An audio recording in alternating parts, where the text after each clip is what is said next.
سلام، خوش آمدید به کانال چراغ قصه. تا حالا شده حس کنی هر روز مثل دیروز میگذرد؟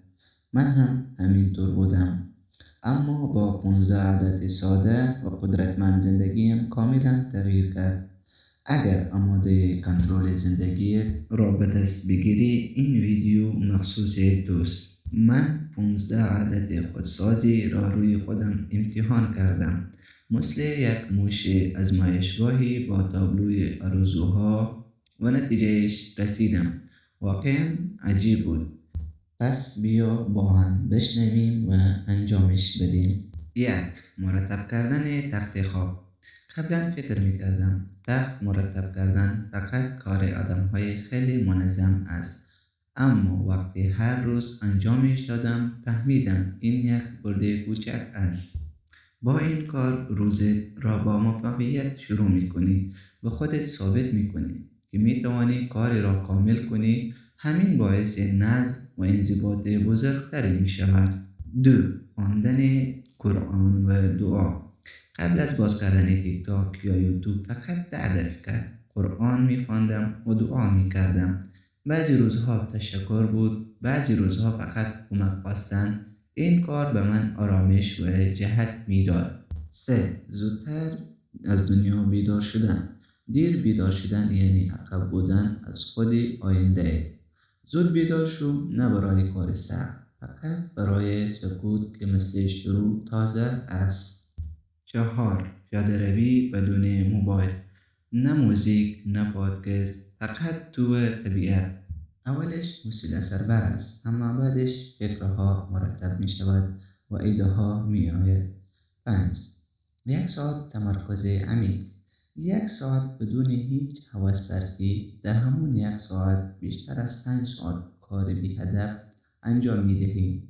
6، وزنه زدن. بلند کردن وزنه فقط برای بدن نیست و تو یاد می دهد وقتی سخت است هم ادامه بدهی.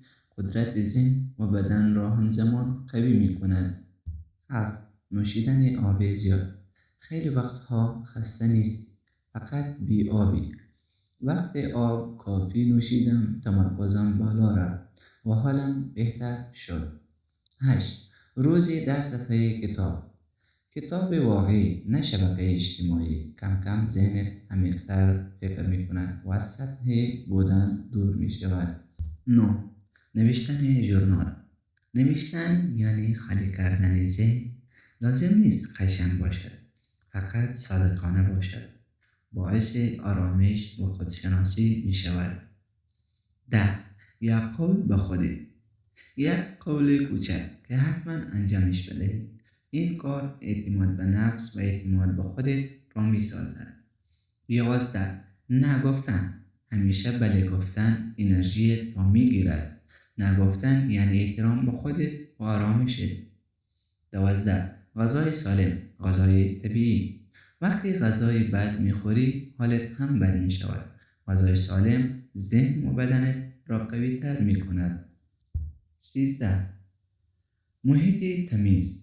اتاق شلو، ذهن شلو. وقتی اطرافت تمیز باشد فکرت هم آرامتر می شود.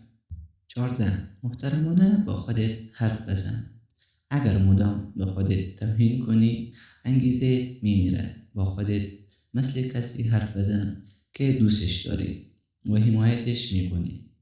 15، یادآوری روزانه. کسی قرار نیست نجاتت بدهد. هیچ کس نمی آید تو را نجات بدهد.